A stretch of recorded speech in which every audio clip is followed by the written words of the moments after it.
Welcome to Kamals Adupankarai.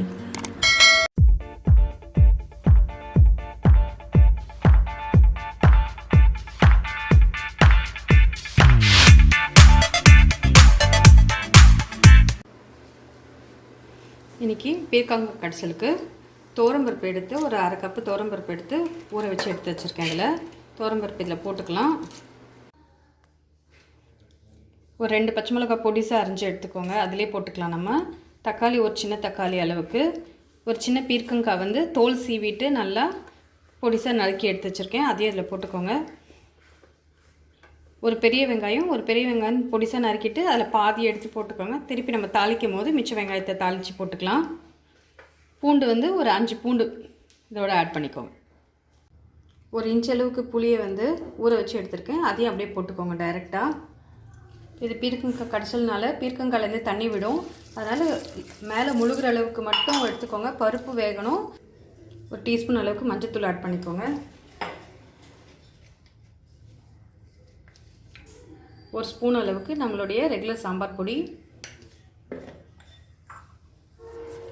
இதிலே உப்பு add பண்ணிடலாம். தேவையான அளவுக்கு உப்பு ஆட் பண்ணிக்கோங்க பார்த்து. மிக்ஸ் பண்ணிவிட்டு இதை அடுப்பில் வச்சு ஒரு 2 விசில் எடுத்துடலாம். இதை 2 விசில் ஆகிடுச்சு, சூடாக அடங்கியிருக்கு. இப்போ வந்து நம்ம எவ்வளோ நல்லா முழுகிற அளவுக்கு தான் தண்ணி விட்டோம், ஆனாலும் அதுலேயும் பிறகு நல்லா தண்ணி விடும் பீர்க்கங்காயில். ஸோ அதனால் நல்லா இப்படி ஃபில்ட்ரு பண்ண மாதிரி எடுத்து நம்ம இப்போ கடைய போகிறோம். அதனால் ஒரு சட்டியில் எடுத்து போட்டுக்கலாம். இதை இப்போது நம்ம தண்ணி எடுத்து வடித்தது பீர்க்கங்காய் இருக்குது, இங்கே வந்து அது தண்ணி வடித்த எக்ஸ்ட்ரா தண்ணி இங்கே இருக்குது, அதையும் சேர்த்து தான் நம்ம கலக்க போகிறோம். இப்போதைக்கு கடையிறதுக்காக நம்ம இதை வச்சுக்கலாம். இப்போ இதை மற்ற வச்சு கொஞ்சம் நல்லா கடைஞ்சி எடுத்துடலாம். ஒரு சின்ன கடாய் வச்சுக்கோங்க தாளிக்கிறதுக்கு. இதில் ஒரு 1.5லேருந்து 2 டேபிள் ஸ்பூன் அளவுக்கு எண்ணெய் விட்டுக்கோங்க. 1 டீஸ்பூன் அளவுக்கு கடுகு,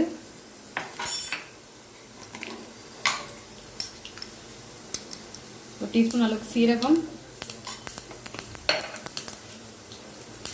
பெருங்காயம் போடுங்க.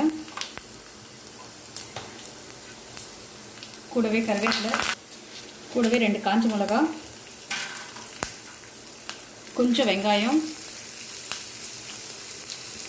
இது வீட்டிலே செஞ்ச வடகமாக கொஞ்சம் போட்டுக்கிறேன், அதனால் வெங்காயத்தை கம்மி பண்ணிட்டேன் தாளிக்கிறதுக்கு. ஸோ இது எல்லாத்தையும் பொரிஞ்ச உடனே நம்ம கடைச்சி வச்சுருக்க கடைச்சலில் இதை ஆட் பண்ணிடலாம். கொஞ்சம் நல்லா பொரியிட்டோம் எண்ணெயில். நம்ம தாளிச்சது இதில் ஆட் பண்ணிடலாம்.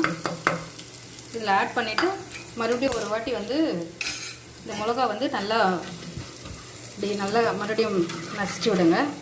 உப்பு தேவைப்பட்டதுன்னா இந்த ஸ்டேஜில் ஆட் பண்ணிக்கலாம், நம்ம ஆல்ரெடி ஆட் பண்ணியிருக்கோம். இந்த மிளகாவை நல்லா இப்படி மசிச்சு விட்டிங்கன்னா அதோட காரம் நல்லா இறங்கும். ஸோ நல்லா இதை நான் கீழே வச்சு நல்லா மசிச்சு எடுக்கிறேன். ஸோ நீங்கள் இதை பார்த்து நல்லா மசிச்சு எடுத்துக்கோங்க. இன்னும் நல்ல காரத்தை கொடுக்கும், இது நல்லா டேஸ்ட் கொடுக்கும். காஞ்ச மிளகாய் எண்ணெயில் வதங்கந்து நல்லா இதை எடுத்துக்கோங்க.